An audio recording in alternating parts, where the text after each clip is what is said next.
Hello class 12 welcome back to my channel. आज मैं आप लोग को मैक्रो इकोनॉमिक्स के चैप्टर सेकंड के आगे के टॉपिक को पढ़ाऊंगी। तो चलिए without wasting any time video को स्टार्ट करते हैं। Let's get started. तो आज का टॉपिक स्टार्ट होता है gross investment, net investment and depreciation. अगर आपने इसके पहले की वीडियो को नहीं देखा है तो पहले आप उस वीडियो को देख लीजिए, तब आपको ये थोड़ा और अच्छे से समझ में आएगा। ठीक है, तो यहाँ पे हम लोग बात करेंगे ग्रॉस नेट। तो ये ग्रॉस इन्वेस्टमेंट क्या होता है, नेट इन्वेस्टमेंट क्या होता है, डिप्रिसिएशन क्या होता है, इसको हम लोग जानेंगे आज। इन्वेस्टमेंट और capital formation refers to the addition to the capital stock of an economy. देखिए इन्वेस्टमेंट क्या होता है ना, अगर इन्वेस्टमेंट का मतलब होता है कि आप अपने कंपनी में या बिजनेस में कुछ और पैसा या कुछ ऐसा सामान एड ऑन कर रहे हैं जिसके थ्रू आपका कैपिटल और बढ़ रहा है, कैपिटल और बन रहा है, फॉर्मेशन हो रहा है, तो उसको हम लोग इन्वेस्टमेंट कहते हैं। इन्वेस्टमेंट का ही दूसरा नाम है कैपिटल फॉर्मेशन। तो आप जितना इन्वेस्टमेंट करेंगे आपका कैपिटल उतना ज्यादा फॉर्मेशन होगा। ठीक है, तो यहाँ पे एग्जांपल के तौर पे क्या है, construction of building, purchase of machines, addition to inventories of goods etcetera. तो यहाँ पे देखिए इन्वेस्टमेंट क्या हो जाएगा, अगर आप बिजनेस स्टार्ट कर रहे हो तो अगर आपने कोई बिल्डिंग का कंस्ट्रक्शन करा है तो ये आपके लिए इन्वेस्टमेंट कहलाएगा। अगर आप मशीन परचेज करें तो ये आपके लिए इन्वेस्टमेंट कहलाएगा। अगर आप इन्वेंट्रीज खरीद रहे, स्टॉक खरीद रहे, गुड्स खरीद रहे, तो वो आपके लिए इन्वेस्टमेंट कहलाएगा। इन शॉर्ट बिजनेस में अगर आप कुछ भी लगा रहे जिसकी वजह से आपके बिजनेस में प्रॉफिट और मैक्सिमाइज हो रहा है, कैपिटल बढ़ रहा है, उसको हम लोग इन्वेस्टमेंट का नाम दिए हैं, जो कि हम लोग दो टाइप से पढ़ेंगे। एक यहाँ पे है ग्रॉस इन्वेस्टमेंट और दूसरा यहाँ पे नेट इन्वेस्टमेंट।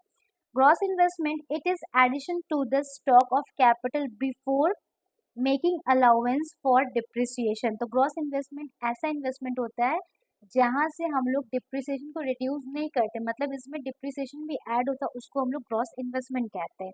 और नेट इन्वेस्टमेंट क्या होता है, जिसमें से हम लोग ग्रॉस को माइनस कर देते हैं, तो उसको नेट इन्वेस्टमेंट कहते हैं। ठीक है, जैसे आपको याद होगा जब आप लोगों ने क्लास 11th में सोल प्रोप्राइटरशिप में प्रॉफिट एंड लॉस अकाउंट पढ़ा था, तो ट्रेडिंग अकाउंट में ग्रॉस प्रॉफिट आता है और उस प्रॉफिट में से और भी चीजों को हम लोग माइनस करते हैं तो नेट प्रॉफिट आता है। यहाँ पे थोड़ा सा अलग है लेकिन मीनिंग लगभग सेम ही है। ग्रॉस इन्वेस्टमेंट जिसमें डिप्रिसिएशन इंक्लूडेड हो और नेट इन्वेस्टमेंट जिसमें डिप्रिसिएशन माइनस हो, उसको हम लोग बोलते हैं नेट इन्वेस्टमेंट। क्लियर है? The actual addition made to the capital stock of economy in a given period is term as net depreciation. तो एक्चुअल एडिशन, तो बिजनेस में आपने एक्चुअल कितना लगाया है, नेट कितना लगाया है, उसी को आप क्या कहेंगे, नेट इन्वेस्टमेंट कहेंगे। तो इसका एक छोटा सा फॉर्मूला है, net investment is equals to gross investment minus depreciation. ठीक है, तो इससे आप क्या करेंगे, नेट इन्वेस्टमेंट निकाल सकते हैं। नेक्स्ट टॉपिक है डिप्रिसिएशन। तो डिप्रिसिएशन का अनदर नेम आपको याद रखना है, क्योंकि जब भी आप न्यूमेरिकल बनाएंगे चैप्टर 4 में तो अलग अलग नाम इसके आपको देखने को मिलेंगे।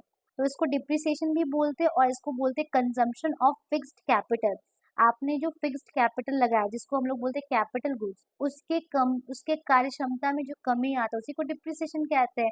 तो देखिए अगर मशीन लगाए हैं तो मशीन का रेगुलर यूज हो रहा है, वियर एंड टीयर हो, तो उसकी वजह से मशीन का जो कैपेसिटी है वो क्या हो रहा है, कंजम्पशन हो रहा है, मतलब रिड्यूस होता जा रहा है, उसी को डिप्रिसिएशन कहते हैं। ठीक है, it refers to a fall in the value of fixed assets due to normal wear and tear, passes of time or expected obsolescence, change in technology। इसको हम लोग बोलेंगे डिप्रिसिएशन। एकदम सिंपल लैंग्वेज में लिखा है कि अगर वैल्यू घट जाता है, अगर कैपिटल एसेट्स का वैल्यू फॉल होता है किसके कारण से, नॉर्मल यूज की वजह से, या रखे रखे उसके टाइम बीत जाने पे, या फिर उसकी टेक्नोलॉजी में चेंजेस आने पे वो क्या होता है, पुराना हो जाता है, वैल्यू घट जाता है, उसको हम लोग यहाँ पे डिप्रिसिएशन का नाउन देते हैं। Gross is inclusive of depreciation whereas net excluded it. तो जब ग्रॉस का बात करेंगे तो उसमें डिप्रिसिएशन इंक्लूड रहता है, और जब नेट का बात करेंगे तो डिप्रिसिएशन एक्सक्लूड रहता है। ठीक है, other names of depreciation are current replacement cost. एकदम ये सब दिमाग में रखिएगा। ठीक है, तो दूसरा नाम है, हम लोग देख रहे हैं इसका, सेकेंड नेम है replacement cost of fixed capital, third name है कैपिटल कंजम्पशन अलाउंस, और दो नाम तो है ही, डिप्रिसिएशन भी है और क्या है यहाँ पे, कंजम्पशन ऑफ फिक्स्ड कैपिटल। तो टोटल 5 नाम हो गया, ये पांचों नाम आपको ध्यान में रखना पड़ेगा। ठीक है, अब हम लोग यहाँ पे पढ़ेंगे एक्सपेक्टेड ऑब्सोलेंस और एक अनएक्सपेक्टेड ऑब्सोलेंस। एक्सपेक्टेड जहाँ पे हमको पता है कि हाँ ये ऐसा होना ही है, ये ऐसा टेक्नोलॉजी चेंज होगा ही, तो उसको एक्सपेक्टेड कहेंगे। और अनएक्सपेक्टेड जो कि ऑल ऑफ सडन हो जाए। ठीक है, यहाँ से स्टार्ट करते हैं। It occurs due to technology और change in demand for goods and services. तो अगर टेक्नोलॉजी चेंज हो गया, उसकी वजह से लोगों के डिमांड में भी चेंजेस आ गए, तो उसको हम लोग बोलेंगे expected obsolescence. As expected obsolescence is an expected loss, it is managed by making provisions for depreciation reserve fund। तो ये जो एक्सपेक्टेड होता है, तो ये कंपनी कहीं ना कहीं इसके लिए रिजर्व बना के चलती है, प्रोविजंस बना के चलती है, ताकि इसमें जो लॉस होता है उस लॉस को क्या कर पाए, कंपनसेट कर पाए। तो यहाँ पे उसके लिए हम लोग क्या बनाते हैं, provision for depreciation reserve fund बनाते हैं। जैसे हम लोग क्लास 11 में डिप्रिसिएशन पढ़े थे, वहाँ पे प्रोविजन फॉर डिप्रिसिएशन बनाते थे, सेम यहाँ पे भी हम लोग बनाएंगे, ठीक है।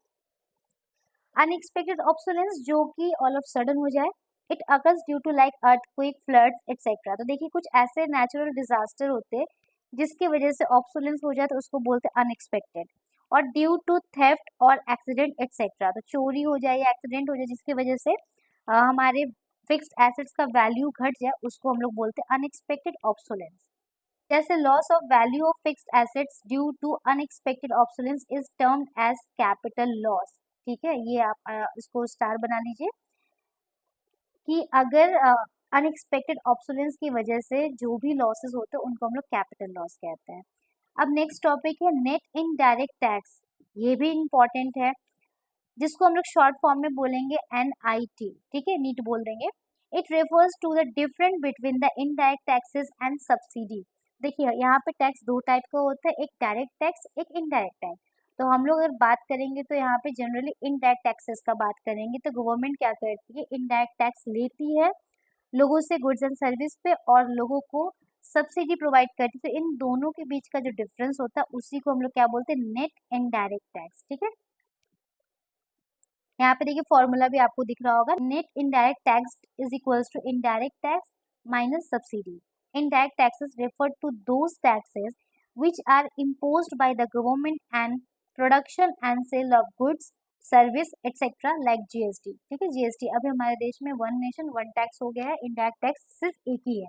सब्सिडी को जान लेते हैं। Subsidy are the financial assistance provided by the government to the producers to fulfill its social welfare objectives। तो सरकार के द्वारा कुछ ऐसे कंसेशन या छूट दिए जाते हैं प्रोड्यूसर्स को, ताकि वो समाज को क्या कर पाए, सोशल वेलफेयर दे पाए, उसी को सब्सिडी का नाम दिया गया है, ठीक है। They are often granted to promote exports और the encourage firms for setting up the industries in the backward area. तो ये क्यों दिया जाता है, ताकि हमारे देश के जितने भी प्रोड्यूसर है वो ज़्यादा से ज़्यादा एक्सपोर्ट करें। जितना ज़्यादा एक्सपोर्ट करेंगे उतना ही ज़्यादा हमारे देश में फॉरेन करेंसी आएगा, और हम बहुत, और हमारा फाइनेंशियल स्टेटस जो है वो अच्छा होगा। और इंडस्ट्रीज वाले को भी इंक्रीज किया जाता है कि बैकवर्ड एरिया में जाके वो अपना इंडस्ट्री को सेटअप करे, ताकि वहाँ का एरिया डेवलप हो जाए। Subsidies are opposite to indirect taxes as they reduces the market price of the commodity। देखिए सब्सिडी क्या होता है, इनडायरेक्ट टैक्स का जस्ट ऑपोजिट होता है।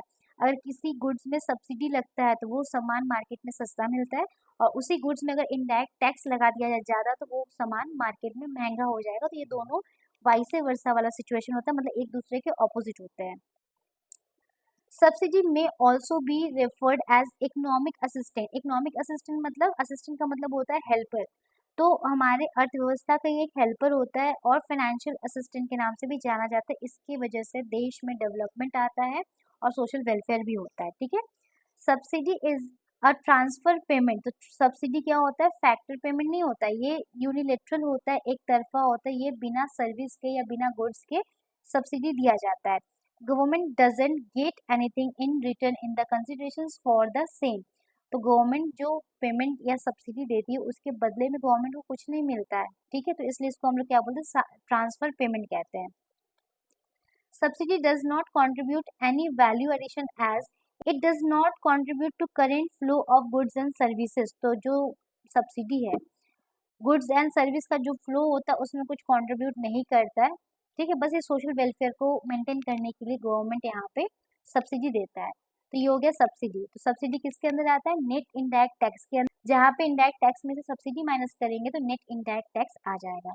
अब नेक्स्ट इंपॉर्टेंट टॉपिक है factor cost versus market price. Factor cost का मतलब प्रोडक्शन करते टाइम जितना भी खर्चा आता है, जैसे इस पेंसिल को बनाने में सोचिए 8 रुपए आया, तो इसको हम बोलेंगे 8 रुपए इसका फैक्टर कॉस्ट है।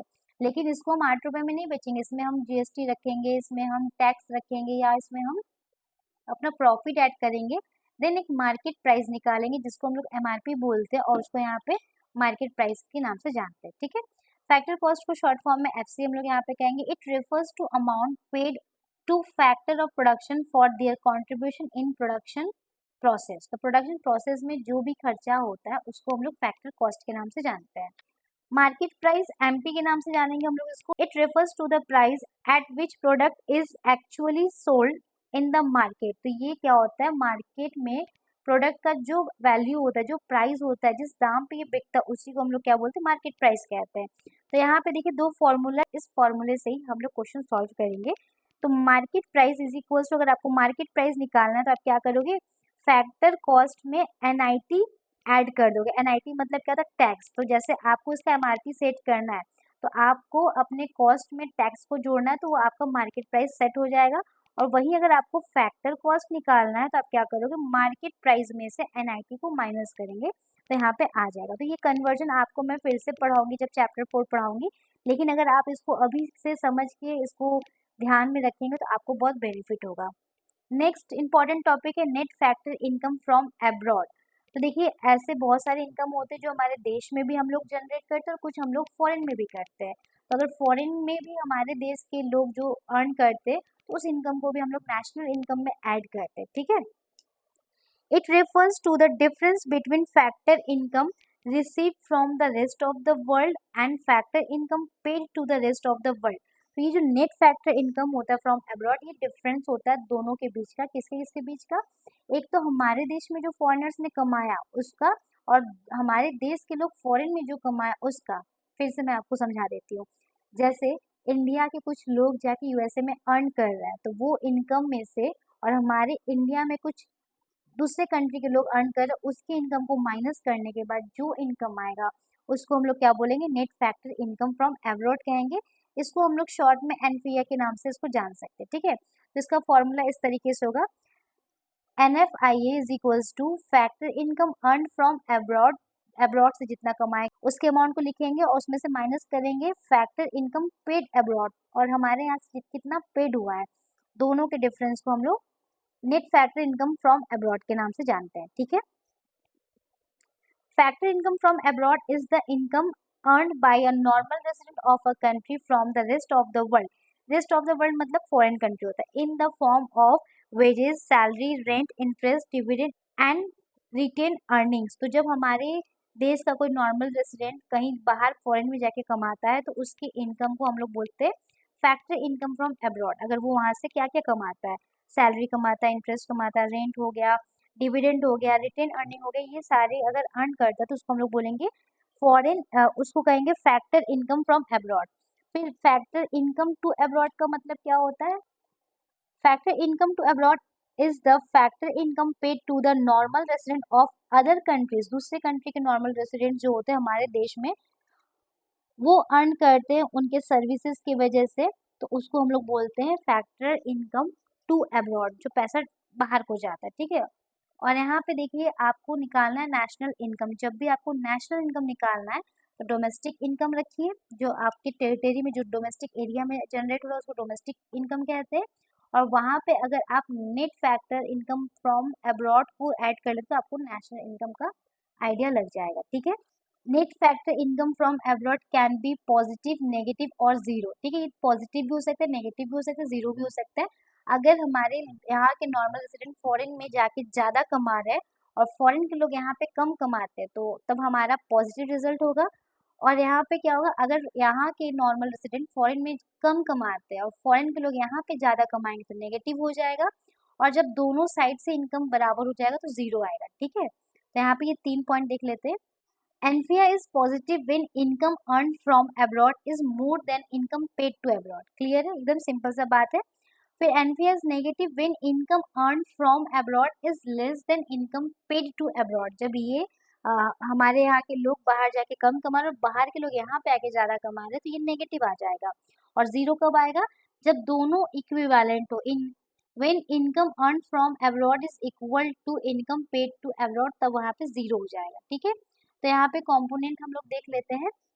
कंपोनेंट ऑफ एनफिया, पहले net compensation to employees, employee को जो भी कंपनसेशन दिया जाता है उनका सैलरी हो गया, वेजेस हो गया, कैश में हो गया, गुड्स में हो गया, जो भी उनको दिया जाता है वो net income from property and in entrepreneurship.